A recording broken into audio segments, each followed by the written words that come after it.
नमस्कार मित्रांनो, कलिडोन तालुका खटाव जिल्हा सातारा या ठिकाणी मैदान होत आहे ओपनचं 30 तारखेला 30 जूनला। त्या मैदानामध्ये पश्चिम महाराष्ट्रातील सगळे टॉपचे नंदी पाळताना दिसतील। अगदी त्या ठिकाणी बकासूर आणि मथुरसुद्धा त्या ठिकाणी वेगवेगळ्या पायऱ्यामध्ये पाळताना दिसणार आहेत। आणि जिथं हे दोघे जण असतात त्या ठिकाणी 100% सगळ्यांना माहीत आहे की तिथं मैदानाला एक गर्दी असतेच। आणि बघूया राहुल दादासुद्धा त्या ठिकाणी येणार आहेत बहुतेक।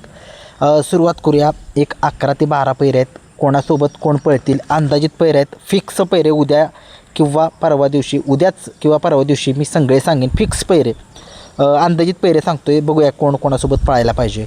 आता कलिडोन या ठिकाणी मैदान होते आणि ते मैदान जे आहे ते एक चांगलं मैदान आहे। आणि कलिडोन या ठिकाणचं मैदान ओपनचं म्हटल्यानंतर त्या ठिकाणी मथुर पळतोय। मथुरचा पैरा कोण असू शकतो अंदाजित? आता तुम्ही बघितलं भारत केसरीचा मानकरी ठरलेला हा मथुर, बिंदोडचा बादशाह राहुल पाटील आडवलीकर कल्याण यांचा भारत केसरी चा बादशाह हा मथुर। आणि त्याच्यासोबत राजू काका काहीतरी असं बघा ते नाव आहे ते लक्ष्मणरावच्या मालकांचं, त्यांच्या नावाने बहुतेक त्या ठिकाणी ते आयोजक आहेत का त्यांच्या नावाने मैदान हे मला माहीत नाही आहे। परंतु त्यांचा लक्ष्मणराव त्या गावचा आहे, लक्ष्मणराव कलिडोनकरांचा बहुतेक राहुलदादा शब्दाचे पक्के आहेत। आणि मला असं वाटतं की अंदाजित की लक्ष्मणराव आणि मथुर ही जोडी पाळण्याची दाट शक्यता त्या ठिकाणी आहे। कलिडोनचं मैदान आहे आणि ही जोडी भारत केसरीची मानकरी आहे मित्रांनो, काही सोपी गोष्ट नाही आहे। आणि मला वाटते की त्या ठिकाणी ही जोडी पळू शकते अंदाजित वाटते, बघूया काय होऊ शकतं। 2 नंबरचा जो पैरा आहे अंदाजित गर्णिकीकरांचा हिंद केसरी राजा, ज्या बैलाला संबंध महाराष्ट्राला माहीत आहे की जाईल त्या मैदानामध्ये, प्रत्येक मैदान असो कोणताही नंदी असू द्या त्याला घेऊन उजेडामध्ये आणतो तर आणतोच। परंतु अलीकडे थोडासा कमबॅक जो आहे तो आपल्याला बघायचं आहे गर्णिकीकरांच्या राजाचा, तो कोणासोबत दिसू शकतो? आता तुम्ही बघितलं तो खूप साऱ्या चांगल्या टॉपच्या सुद्धामध्ये पैऱ्यामध्ये कधी कधी पळतोय, कधी कधी पळतसुद्धा नाही। परंतु शेवटी नशीब जे आहे ते रुसलं आहे की काय राजावरती, परंतु नाही, तो कमबॅक करायचं त्याला माहिती आहे आणि तो 100% 30 तारखेला कमबॅक करेल। गर्णिकीकरांचा राजा आपल्याला पळताना दिसू शकेल। मला वाटते असं की ओगलेवाडीचा तेजासोबत बघूया, चांगलासुद्धा हा सुद्धा पैरा चांगलाच आहे, नामांकित पैरा आहे। खूप साऱ्या शुभेच्छा जोडीला अंदाजित पैरा आहे। 3 नंबरचा पैरा विसापूरकरांचा पेडगाव मैदानाचा 1 नंबरचा मानकरी हिंद केसरी कार्तिक, आपल्याला मला वाटते असं म्हणून मी सांगतोय अंदाजित पैरे आहेत। चिमण्यासोबत अमित शेठ भाडे यांचा चिमण्या आणि विसापूरकरांचा कार्तिक ही जोडी आपल्याला पळताना दिसू शकेल, बघूया काय होते। खूप साऱ्या शुभेच्छा ही गाडी जर पळाली तर। आणि या गाडीवरती ड्रायव्हर कोण असतील? बारीक ड्रायव्हर शिरसवडीकर असतील किंवा छोट्या ड्रायव्हर कोऱ्हाळेकर असतील, कारण की कार्तिकच्या गाडीवरती कायम ते असतात आणि चिमण्याच्या गाडीवरती ते असतात। आता दोघे जण ठरवते, एक अंदाज सांगतोय मित्रांनो मी, पैरा हा मी उद्या किंवा परवा दिवशी ओरिजिनल पैरा घेऊन येईन। 4 नंबरचा जो पैरा आहे तो या बैलगाडा शहरी क्षेत्रामध्ये खूप मोठं नाव उर्मिलाताई माणिक शेट गायकवाड मथुरा फार्म चिंचाळे यांचा कंदूरचा राजा आपल्याला निमगावकरांच्या सावकारसोबत ही जोडी पळताना, म्हणजे ही गाडी पळताना मला वाटतं दिसू शकेल। आणि ही गाडी कोण चालवू शकतं जर गाडी पाळेल तर? ही गाडी जर पाळेल तर ऑलराऊंडर आप्पा ड्रायव्हर कारुंडेकर असतील किंवा भैया ड्रायव्हर वाटेगावकर, या दोघांच्यापैकी एक जण त्या ठिकाणी गाडी चालवताना दिसतील, बघूया काय होते। 5 नंबरचा पैरा या बैलगाडा शहरी क्षेत्रामध्ये किरणप्पा शालगाव कालगावकर उत्तम शेटगावडी यांचं नाव संबंध महाराष्ट्राच्या कानाकोपऱ्यामध्ये आत्ता पोहोचवणारा, म्हणजेच गुलालाचा बेताज बादशाह हिंद केसरी रैना कोणासोबत पळताना दिसू शकेल? रैना मला वाटते की घोटच्या सर्जासोबत पळताना दिसू शकेल, कारण की अंदाज मला वाटतं की ही गाडी पळाली नाही का पळाली काय माहीत नाही, परंतु ही गाडी जर पळेल तर 100% त्या ठिकाणी दहशत जी आहे ती गाडीची होईल। परंतु बघूया, मला अंदाज वाटतोय, काय पैरे खरे नाहीत ही अंदाज येत आहेत म्हणून काही लोकांनी खरे कायना वाटतं की खरेच पैरे सांगते, काय अंदाज मला वाटते की ही गाडी पळायला पाहिजे त्या ठिकाणी। बघूया, रैना आणि घोटचा सर्जा ही गाडी पळावी मला वाटते, बघूया तुम्हाला काय वाटते, तुमचंसुद्धा मत तुम्ही कमेंट्स बॉक्समध्ये मांडू शकताय। 30 तारखेच्या ओपनच्या मैदानाचे हे पैरे आहेत मित्रांनो।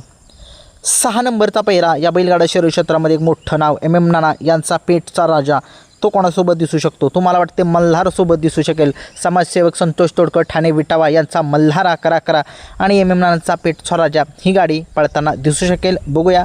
जर हा पैरा झाला तर 100% ती गाडी गुलालामध्ये राहण्याची दाट शक्यता आहे, बघूया काय होते। 7 नंबरचा पैरा या बैलगाडा शहरी क्षेत्रामध्ये ज्या बैलाने संबंध महाराष्ट्रात नव्हे तर महाराष्ट्राच्या बाहेर 14 देश जे आहे त्या देशामध्ये त्यानं नाव केले पळून, असा द्वादशम हिंद केसरी बकासूर त्या ठिकाणी पळताना दिसू शकेल. तो कोणासोबत पळताना दिसू शकेल? मला वाटते की तो साखरवाडीकरांच्या बावऱ्यासोबत पळताना दिसू शकेल. ही जोडी पळाली का नाही अगोदर हे मला माहीत नाही आहे, परंतु साखरवाडीकरांच्या बावऱ्यासोबत तो सुद्धा बॅकफुटला थोडासा गेला आहे. साखरवाडीकरांचा बावऱ्या त्यालासुद्धा कमबॅक जे आहे ते करावं लागेल. साखरवाडीकरांच्या बावऱ्याला तो सुद्धा गुलालापासून खूप वंचित आहे. बहुतेक ही जोडी अंदाजित पळेल. बघू तुम्हाला काय वाटते कमेंट्स बॉक्समध्ये सांगू शकताय. बकासूर मथुर हे वेगवेगळ्या पैऱ्यामध्ये आहेत. 30 तारखेला पळणार आहेत, आधीमध्ये कुठेच पळणार नाहीत. म्हणजे लोकांना सांगतोय, नाही तर कोणी काही बी सांगतं. 8 नंबरचा पैरा या बैलगाडा शरीर क्षेत्रामध्ये पेडगावच्या आदतच्या मैदानाचा 1 नंबरचा मानकरी असलेला हटल सागर शाहिदबाई मुलानी नातेपुते यांचा सचिन हिंद केसरी सचिन आपल्याला पळताना दिसू शकेल कोरेगावकरांच्या भवानीसोबत. काय बोलूया दोघांच्याबद्दल? दोघांनीही चांगलं आपापलं वर्चस्व जे आहे ते गाजवलं आहे प्रत्येक मैदानामध्ये जाऊन, आणि चांगल्या एक टॉपच्याच पैऱ्यामध्ये दोघेसुद्धा पळतात आणि जाईल त्या मैदानामध्ये गुलाल जो आहे तो ते दोघे जरी मिळवतातच.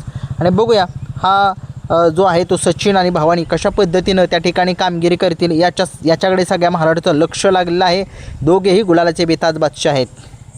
9 नंबरचा पैरा सुंदर 11-11 आपल्याला पळताना दिसू शकेल. कोणासोबत? सुंदर 11-11ला पैरा ह्याचा पैरा असू शकतो दहेगावकरांच्या पाखऱ्यासोबत. पंचम हिंद केसरी दहेगावकरांचा पाखऱ्या. काय बोलू या बैलाबद्दल?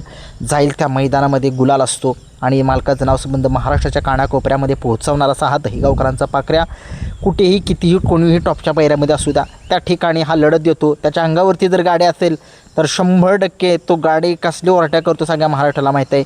आणि बघूया दहेगावचा पाखऱ्या आणि सुंदर 11-11 मला वाटते ही गाडी पळायला पाहिजे. तुम्हाला काय वाटते कमेंट्समध्ये सांगा.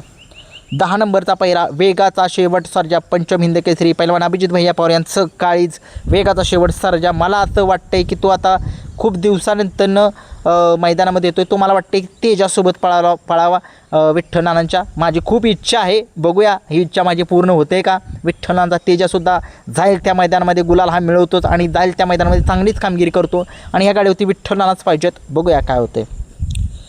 11 नंबरचा पैरा नवनाथ शेठ जगदाळे यांची आण बाण शाण पुशेगावचा 1 नंबरचा मानकरी लक्षा आगा शिवनगरकर यांचा, तसेच आपल्या नवनाथ शेठ यांचा लक्षा जो आहे तो मला असं वाटते की ही गाडी कोणासोबत पाहिजे.